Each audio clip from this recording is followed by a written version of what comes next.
ఇళయరాజా. ఈ పేరు పలుకుతుంటేనే సంథింగ్ ఏదో ఒక మ్యూజికల్ నోట్స్‌ని మనం పలుకుతున్నట్టుగా అనిపిస్తుంది. అంటే ఆయన పాటలు ఎంత మనల్ని ప్రభావితం చేసాయో అర్థం చేసుకోవచ్చు.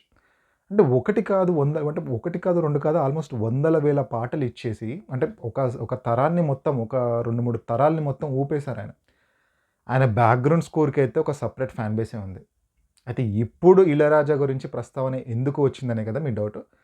నేను రీసెంట్‌గా వేటూరి గారి 'కొమ్మ కొమ్మకో సన్నాయి' అనే పుస్తకం చదివాను. అదేంటంటే వేటూరి గారు పాటలు రాస్తారని తెలుసు. కానీ ఆయన కొన్ని పుస్తకాలు కూడా రాశారు. అయితే ఆ పుస్తకాల్లో ఈ 'కొమ్మ కొమ్మకో సన్నాయి' అనేది కొంచెం స్పెషల్ అనమాట. అంటే రకరకాల నిర్మాతలు, దర్శకులు, సంగీత దర్శకులతోనున్న పరిచయాలన్నిటిని ఒక చిన్న చిన్న అంటే వాళ్ళ మధ్య జరిగిన కొన్ని ఆసక్తికరమైన సన్నివేశాలన్నింటినీ కలిపి కొన్ని వ్యాసాల్లాగా రాశారు వేటూరి గారు. వాటినే 'కొమ్మ కొమ్మకో సన్నాయి' అనే పుస్తక రూపంలో తీసుకొచ్చారు. అందులో వేటూరి గారు ఇళయరాజా గారి గురించి ఒక చిన్న ఆసక్తికరమైన కథ చెప్పారు. అప్పుడు ఇళయరాజా గారి పేరు అంటే ఇళయరాజా గారి పేరు ఇళయరాజా కాదు. అంతకుముందు డానియల్ అనమాట.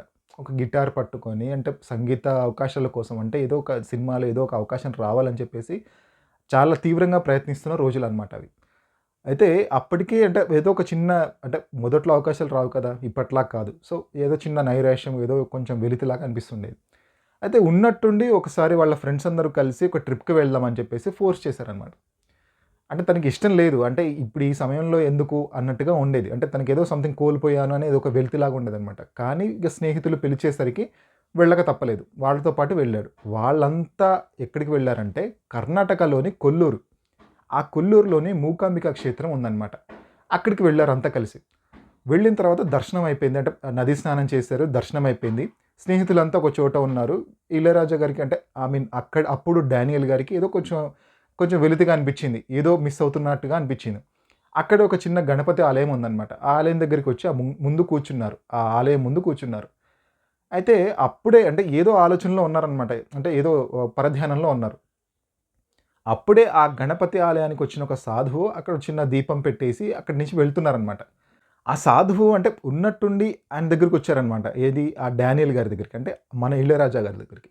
వచ్చి ఒక్కసారి తల నిమిరారంట. తల నిమిరి అట్లా చాలాసేపు తదేకంగా చూసారంట. చూసి ఇళయరాజా డా నీ అన్నారంట.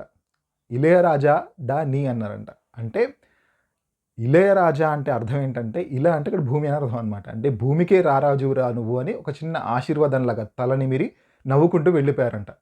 అప్పుడు ఏదో ఒక తెలియకుండా అంటే అప్పటి వరకు ఉన్న అంటే వెలితి కావచ్చు, ఆ నైరాశ్యం కావచ్చు, ఒక్కసారిగా ఏదో ఎగిరిపోయినట్టుగా అనిపించిందంట. ఒక పాజిటివ్ వైబ్ అంటాం గదా! అలా అనిపించిందంట.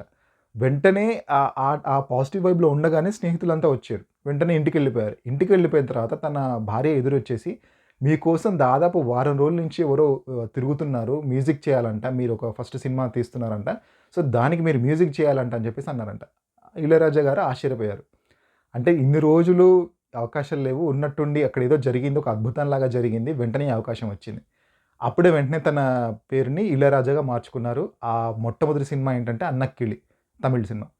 సో, ఆ సినిమా హిట్ అయింది. ఆ పాటలు కూడా సూపర్ హిట్ అయ్యి, ఆ తర్వాత ఇంకా ఇళయరాజా జర్నీ ఎలా జరిగిందనేది మనందరికీ తెలిసిందే. సో, ఇదనమాట వేటూరి గారు ఆ 'కొమ్మ కొమ్మకో సన్నాయి' అనే పుస్తకంలో ఇళయరాజా గారి గురించి చెప్పిన ఈ కథ. ఇలాంటి ఆసక్తికరమైన విషయాలెన్నో ఆ పుస్తకంలో వేటూరి గారు పంచుకున్నారు. సందర్భాన్ని బట్టి నేను వాటిని మీ మీ ముందుంచుతాను. సో, అప్పటి వరకు మీరు చేయాల్సిన పనైతే subscribe to random thoughts. Thank you.